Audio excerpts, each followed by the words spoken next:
go into like maybe the journey you're on for yourself right now, and then we can talk about queerness as it happens. The journey I'm on right now. Oh, God. It's a spectacular one. The spectacular one. The words. The pressure of a word. I'm kidding. You can just send me thoughts osmosis. Telepathy tapes. You know. Just talk to you through telepathy. And then we'll have a podcast of total silence. But you, dear listener, have to hear our thoughts. Ready, go! Okay, so the journey I'm on right now, I would say just holding up, actually trying to like put my arms down of walls that I've built for myself out of protection and safety, and slowly how that affects me as a parent, as a partner, as a coach, as a human in the world. I guess that's kind of how I view when we talk about the healing journey. Like, I'm healing. No, like none of us are, all of us are fucked up, but all of us are like on this journey of whatever your journey is. So, and I say fucked up in a very kind way. Mm-hmm. The complexity of people. I kept thinking I was fighting for my life while it was really hard to be present in it. Mm-hmm. And just being in a space where it's kind of like everything's okay, but not okay.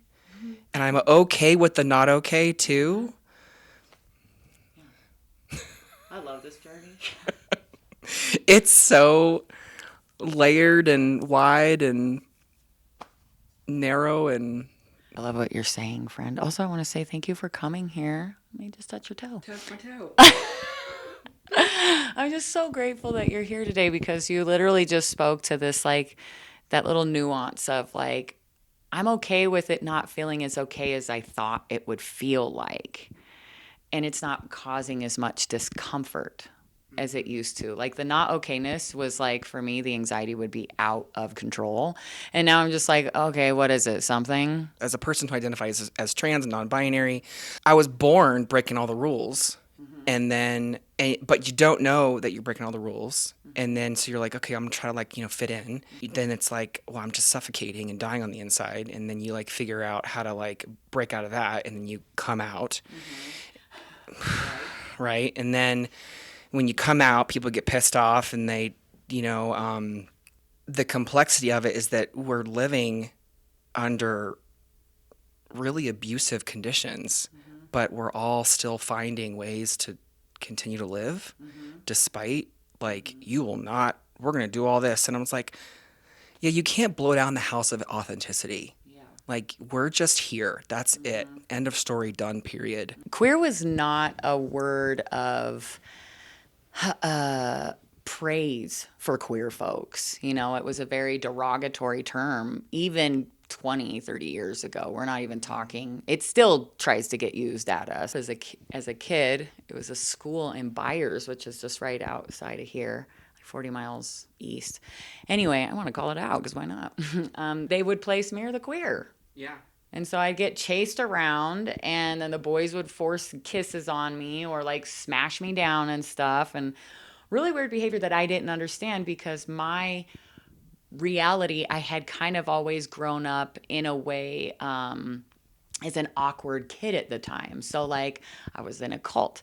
I was very different than everyone, but at the same token, like a little light ball of energy. So like, my parents would get this praise of like, oh my God, your child is so wonderful and da da da. And then when it wasn't, it was like I was in detention and I was having communication things because I was also autistic. And so in that knowledge of like, okay, we took back these terms, and even autism has its brilliance now where it was so misunderstood before. And now we're taking this term of, not even term, but we're taking the power of queerness and the word, and it's like such a powerful word to now people are mimicking and biting off of what it has taken for us to give ourselves permission to call ourselves queer confidently. And I just want to know what that feels like to you. Well, I love dissecting language because in my heart and soul, in my core, like, I feel like I'm a time traveler. Like, as a trans person, I feel like I'm a time traveler.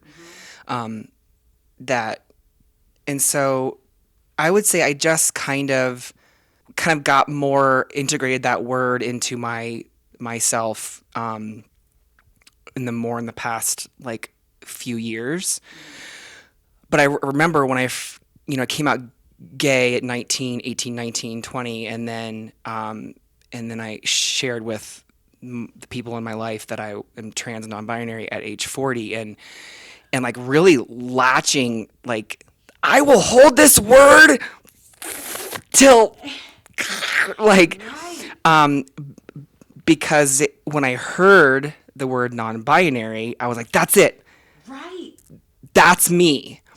And the amount of internal relief I had, like, I literally had a complete come apart. It was with my wife. We were in a hotel room where I said I'm trans, and I just like fell over, doubled over, like just sobbing. And it was so much grief of 40 years of holding in the thing that I didn't even know that I was. And at the same time experiencing this release. It was almost like I could feel something leaving my body and just flying out the window. Like, you get to just be now. Okay, now you're gonna have the legs and the stamina and the heart to deal with what's coming next. But then over time, I know that queer can be a political word, and then like a movement, of course, and all of the origins to it. Especially tied back to the QT BIPOC community, and like, I mean, everything I've ever learned really about myself has been from the QT BIPOC community. So so I recognize that deeply, and now the word just carries so much energy and hope and life that, I mean, really, every single human is queer. Like, it's just everywhere and nowhere, and at the same time, like, so and then the power of not being scared of a word. Right. That we're not words, but we do get to experience, our self and our voice through words, and until we can all literally talk to each other through telepathy. That's what we have. People are conditioned to hate. We're not born hating ourselves nor other people. We're taught that for sure. The credit that you give to the BIPOC community being held responsible for that, because it's so many things, but the queer culture origins are from BIPOC communities. Bottom line, I don't even say anything else to that. Anything that we have learned from, been taught to, or we have had to sit in spaces to finally acknowledge that that's the origin, right? And as a white passing person, I didn't really know that I was all these other things. Which, are we really all these other things? We all are many things, right? I think even in psychology, we've tried to be like, okay, well, you have these things that are like, it's a disorder if you have multiple personalities, or is it? Because we all technically are. We have to show up as this version at work, at this version within family that doesn't accept us for who we are. And if queer people are masters at that, we are. So in many ways, queer people have this divinity that we have learned from the BIPOC community, because of the oppressiveness that comes just from them existing without queerness. So then they bonded together in queerness, brought all these intersectionalities together, and we get to be here now. But you give such a beautiful honor to it that a lot of folks really don't. And there is a difference. Queer culture is it's its own essence. It's its own palpable, profound, healing acceptance space that originates with everybody accepting themselves first. And so that whole thing of how you were saying, like you were in a hotel room with your wife and you said, I am this. And you felt that. I remember that happening to me. I was literally at high dive. And Paula, if you are hearing this, I love you, Paula, because I had never been asked this, but I had heard it. And I was like, this sounds familiar. And Paula had kept calling me he. And I was like, do they not know? Like, I'm a womb holder, but I'm not really she, I didn't know how to tell people that. And Paula goes, wait, I'm so sorry. I was assuming your pronouns. What do you, and I was like, they, them. And I just remember, like, I walked outside, I went down a stroll over by Goodwill, and I cried about it. And they followed me down there and like, I'm so sorry. And literally, I'm going to get emotional now. I know what that's like to not have had a term that actually describes you, because the boxes I didn't want to check those boxes. I didn't even want there to be a box in so many forms, and now to be here and honoring that space in us. So just to get to sit earnestly with you in this conversation, and as a person that I'm in my 40s as well, and just that life feels like it's beginning right now. Yeah. Because 40, like anything 40 and up looks so different for us. When we were kids, I was like, that shit is bleak. Yeah, you're telling me that's what I got to look forward to? Really not what I wanted. And now I'm over here and I'm like, I didn't know this was an option. And the only people that showed me it was an option was who? The queer showed me that. And the moment I remember in my 20s, when I came out gay, I said I was gay because the word lesbian, I knew. Didn't like the word lesbian either. The word lesbian didn't fit me. So I'm like, I'm just going to use the word gay because at the time it was like this umbrella, encompasses. And of course this was like 1998 maybe, where for me, like I just didn't know the differences between how gender and sexuality were different. And that moment in the hotel room, actually, babe, it was Airbnb. Yeah. But it's so pivotal and it's so still visceral in my mind because so many things came into that room at the same time. It was the grief. It was the love. It was, there was a moment where I'm bending over and I remember thinking, I can't even look at her because if I look at her, this is going to be real. And what am I going to have to face? And really kind of and it was ultimately facing myself and letting her into me and letting her see. And she just was like, I'm here. I love you. And I was like, oh God, I have found everything, in my being I was back to what I was saying about being in my 20s of having this download of one day I will be a wise 40-something-year-old. And again, I think it was that I just knew on some level, you're going to spend your 20s and 30s going through fucking hell. Creating your own hell. Creating your own hell and telling yourself that it's all fine. It's going to be great. It's going to be great. And in those years creating life, my children are my part of my heart and piece of my heart. They are my heart. And that it was two things. I want love and connection. And then, I found it with Kim and then got my kids. And so anyway, but, it was taking back. I mean, people kind of talk about, I'm taking my power back. I'm like, well, we're doing that all the time. At any time you're investing in yourself, you're taking your power back. For me, nothing falls into place. I'm not falling into things anymore. It's divinely guided by my own, yes, it is divine, that it's my own intuition that's getting me here and guiding me here. And for a long time, we didn't want to acknowledge that, right? We're like, oh, there's other powers. He got me there. Or whatever I'm worshiping got me there. And it's like, you did. You did. Okay. You did, as the beautiful creation that exists as a spirit being with a brain and a body.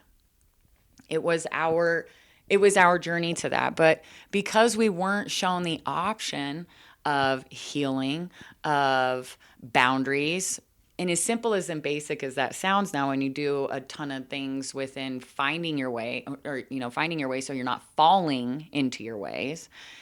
And there was just this like moment of snap for me that I was like, I've been pouring into so many other people so that they can be comfortable around me. I know I'm also a digestible queer person. I don't behave like I look. So there's a lot of folks that may think that like, oh, they could one over on me, or that I have a personality like something because my aesthetic could look a certain way. And it's like, how can we be in that energy within community or our jobs to like hold our ground with those things too? And so just within understanding ourselves as, spirit beings, as people that are in this dimension now where our brains are having to be and operate at such a hyperactive way all the time, and all the information that we're receiving or all the information we're not receiving, because we always focus on the stuff we're receiving. There's a lot of information we're not receiving, and we literally have to go search. So if you go search it out and you learn and you are guiding yourself, things don't fall into place. You literally are leading your own self there because your future self already has it, and your intuition's taking you to your future self. Yeah. We're literally making it, like we're all making it up as we go along. And I think when I think about, the little 5-year-old me in the garden, that was like, you talked about that snap. That happened several times in my life where like you get this like flash. And I'm like, I was visiting myself being like, okay, kid, you're this, just like, get ready. And what a privilege it is to get to do all of this. And that I don't look at it like suffering. I look at it like experiencing. And there are people, especially the work in recovery work and in peer work, like just seeing how this very fundamental thing I've always felt throughout my life is that not everyone actually wants to change, is designed to change, and we have the power to change. So how do we harness ourselves to keep going towards that higher self, that using our energy to create the world that we actually, want to live in? I love that you bring that into a space too, because we aren't things aren't really like 2 and 3D. We're not there anymore. I mean, I don't feel that I'm there. I feel like like the reality feels really weird to me sometimes. I'm like, what is living right now? Like, a day of the week are we talking about? That's a thing now? Like, oh, it's always been, but it just feels like because I'm furthering and deepening my connection to self, whereas I went out and prioritized learning about other people so that they could feel safe around me because I was the toxic person. I was the one that people felt uncomfortable around. I mean, if you're a queer person and an ADHD autistic person growing up in church, of course you're going to provoke emotions because you are innately free. You are innately here existing as the brilliance that you are, and they have to learn how to do that. And that's just, we already have that access. We're here understanding that this experience that we're living gets to be multidimensional. And so like when you are visiting spaces in yourself and deepening your connection to self, instead of prioritizing learning about people all the time, I used to just go into spaces and like, I just want to learn about them. And I'm like, but what am I learning about myself? If I'm my own primary partner, I need to sit there and have a conversation with myself about how I felt being in that room. What did I learn about me watching other people be uncomfortable around me? When I stopped prioritizing other folks' comfort, I became more relaxed. The more that we are diving into learning about ourselves, I don't feel I need to define as many things about me. I don't need to, you know, rip someone's head off if they misgender me, because like, and I don't want to say that in a way of like dismissing another person's journey to that. But when you do all this understanding to get to learn more about yourself, those things just become more of a, you know, I locked that door and I'm not there and they're knocking at it and they know that it could provoke me. I mean, I recently had somebody send a message that was to inflict pain. They wanted to let me know that I want you to feel this pain, because they know that my energy is very empathetic. It just like, but the beautiful part of it is that I learned about myself, and that's not my chaos, because myself doesn't feel that anymore. And so when someone wants to inflict that, I can literally be like, that doesn't originate with me, you know? And so the ideas that people have had about me, those don't originate with me. I truly am in this space of acknowledging that it's okay to live vicariously through myself, that it's okay to like, as even Marina says and does in curandera work, which is what you were just talking about, is you don't have to just go into the room and comfort your younger self. You can literally take their fucking hand and lead them out and it's not even like a reparenting. It's a nourishment of the spirit to go and be able to remove that version of yourself from that room. They don't need to stay there anymore. Yeah. And then because people want you to stay there, then they knock at those doors and you're not there anymore. And then they're confused. Well, I've always known you and I've always this and that. No, you were stuck on the idea of me because it benefited you, you know? So even in all this, you know, discovery and this continuing to become, what has been like the greatest core memory, I would say for you, like a core memory of knowing that you visited your younger self and now they're here with you now? Do you have a core memory of like, I'm taking you out of that room? So I would say, I mentioned it before, the memory of being in the garden with my dad. And I was actually talking with someone yesterday about how so many of my memories as a kid are rooted around being really uncomfortable in my body, hating being in a body. Like, get me the fuck out of here. Who the fuck are you people and why am I here? Yeah. Looking at my family of origin and just being so sad that I just didn't belong with them. And I wanted to, but I knew on a deep level I didn't. So which helps me understand my gender journey of like, your gender doesn't match what they assigned you at birth. But the garden, you know, I can share, like, I was about 5 years old. I was in the garden with my dad and I saw him. He had on cargo shorts and flip-flops and no shirt. And I think he had a drink with him because he often had a drink in his hand. That's a whole other side story. But I remember kind of like the sun was in the sky, kind of behind him, and I could feel the grass, you know, between my toes. And he was talking about the tomato plants, and I looked at him. I'm like, well, can I take my shirt off too? And I think it was kind of like, yeah, like that's, you know, whatever, it's fine. And in just this flash was like, all at the same time was euphoria. And I ripped my shirt off and I was like, you know, and then hearing my mom come screeching, literally screeching. Yeah. Screeching to the window and saying, she can't do that, Jim. I'm sorry, not sorry. But it was this like high, shrill, and I imitate that way because it was full of panic and fear and anxiousness that was like not mine. But I was conditioned to hold all of their shadows. And I'm like, I am a tremendously open container. And both of you are making me hold all of your shadows.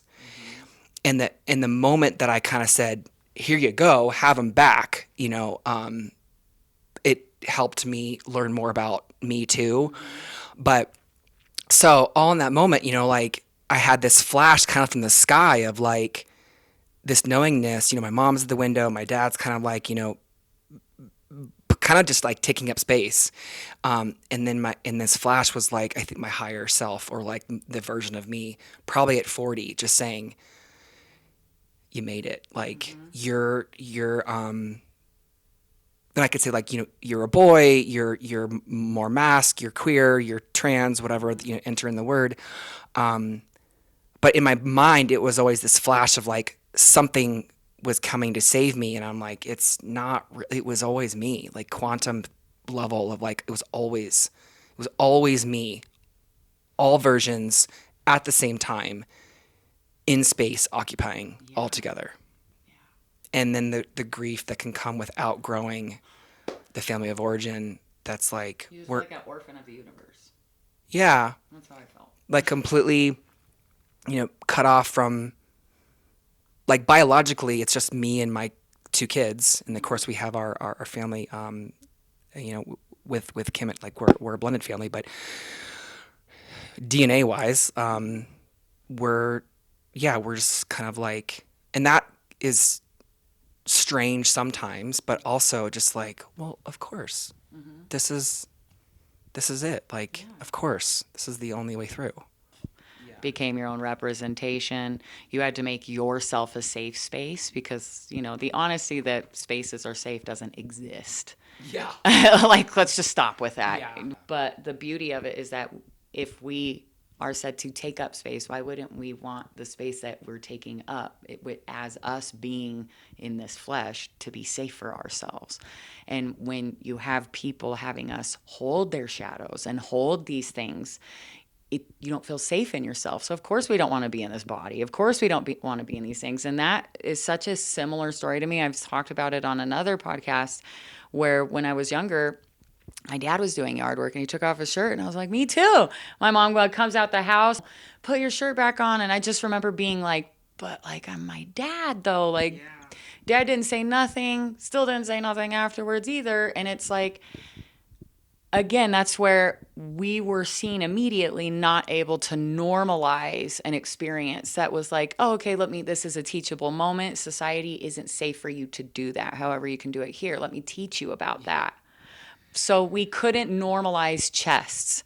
All of a sudden there were breasts and then guys and then there were breasts. You know what I mean? So it was like, we were taught to sexualize parts that were never meant to. So in societal ways, sometimes in order to experience euphoria, we have to go about it so safely because it's not safe for us, like I like to celebrate a lot within my queer community where we just are normalizing our chests, our bodies, our experience, and there's no sexualizing to it, but it's like sensually existing in ourselves, feeling our skin without being sexualized. And that's another part of brilliant queerness. That's another part of the BIPOC community teaching us that. And I've always been like, if we just normalize chests, if we just normalize that, it would be so much safer. But again, the powers that be within this dimension, it's not safe in many ways, obviously. And so just to hear that I didn't go through that alone. Maybe you were in the garden with me. Your direct eye contact and your observation, I know, unnerves people in a really brilliant way. Okay. It's unnerving. Like, if I don't sit here and learn, I'm not going to actually get to be present with this person. And you invoke that, which is brilliant. So I want you to know that sitting here, I don't take it lightly, that you felt safe to continue building, to continue communicating, but to continue letting me and I guess just like confirming that we've kind of have similar experiences and that in reality we were never alone. So as like a person that has felt like an orphan to the universe, I don't feel that way today. I just want to continue talking about this stuff if you are down, friend. I would love it. Yeah, you can find me on at Coach Alex Vaughn, VAUGHAN.com. You can find me on the TikToks, Coach Alex Vaughn. I'm on Instagram and Facebook. And then I teach a dance fitness class up in Broomfield called Dance Magic, and really kind of harnessing the beauty and complexity of emotion, identities, things we go through. I really want to ask you about past lives. Same. I'm like, oh. Because I look at people and I've never told anybody, well, yeah, I look at people like energy and bodies. Like, obviously, our bodies are just like vehicles to get around on Earth. So. Come on, body, you're going to do this today. Here we go. So, yeah. But I'm extremely grateful for this time, but also the times that we've communicated in the past, because again, I don't think this is a falling into place moment. I think this is like just a really beautiful intersection of time that allows me to know that I never really was alone, because there's, it's just, and as a person that had to carry and center ideas that were never ours to center, they were never our tasks to attend, to uncenter, like the decentering of parents, decentering of societal things and all of that. Even if they're standing, we still get to decenter that, because we didn't know that we had the agency to sit there and question something. Even though it was in our heads, we couldn't do it out loud. And getting to do that out loud with you, just to hear that you questioned that and you were like, oh, I don't feel better than anyone. I just feel like I communicate a little bit more efficiently with myself. So there's this wonderful, wonderful model from Beyond Inclusion, Beyond Empowerment, book written by Dr. Leticia Nieto, and it's called the Target Skills model. And at the very end of the model is recentering. And so we're always doing this, but when you're becoming yourself, you're deliberately disobeying like supremacist dominant culture. And I was like, I know this is going to piss off everybody else, but I don't really care, because I have a responsibility to know myself. I don't know why and where this comes from, but I just do. And that when you recenter your own voice, people fucking lose their shit. Like, how dare you have a voice? Well, you have one too. You were born with a microphone in your hand. What do you want to say? And if you're going to say something that harms me, I'm going to take your microphone away. No. Yeah. Anyway, but yeah, that's not really, but yeah, you just learn from Your mic. Yeah, like you learn really quickly, like, how to adapt. That's a big thing queer people have to daily do, is adapt. And that keeps us in a very, like how you were talking about, like there was a lot of energy based in fear when your mother came out and was like, or, at the window and wanted to like interject their fear onto you. And so how much adapting we've had to do to help another person in their fear while being around us. And, in turn, like you were saying, there's so much systemic things standing that want to keep us and will discourage us from learning about ourselves. And that also just comes kind of like within toxic spirituality, because there's no regulation there on it. So there's so much narcissism in that. And then folks end up centering the illusion of themselves through the voice of another person. And so the journey can feel so fucking brutally lonely. Okay. But now that I'm here and I feel understood, it was so worth it for that term of loneliness to be that moment. And now it doesn't feel like loneliness. It's like, I can't wait to be alone with myself. Yeah. So I want to continue these conversations. Y'all are going to have to stay tuned, okay? So we're going to just tap out for today. and really just have conversations with our younger selves in this little time travel moment. We're going to have traveling conversations around this. So, again, thank you, Alex, for coming in, my sweet friend. This is so wonderful. And I cannot wait to have more of these conversations more frequently. But at the same token, hear from other folks so that, again, we didn't, understanding that we were a community in the ethers before we were in the physical, I adore you. Can I hug you? And you say bye first. Bye, I love you. Thank you, Brad.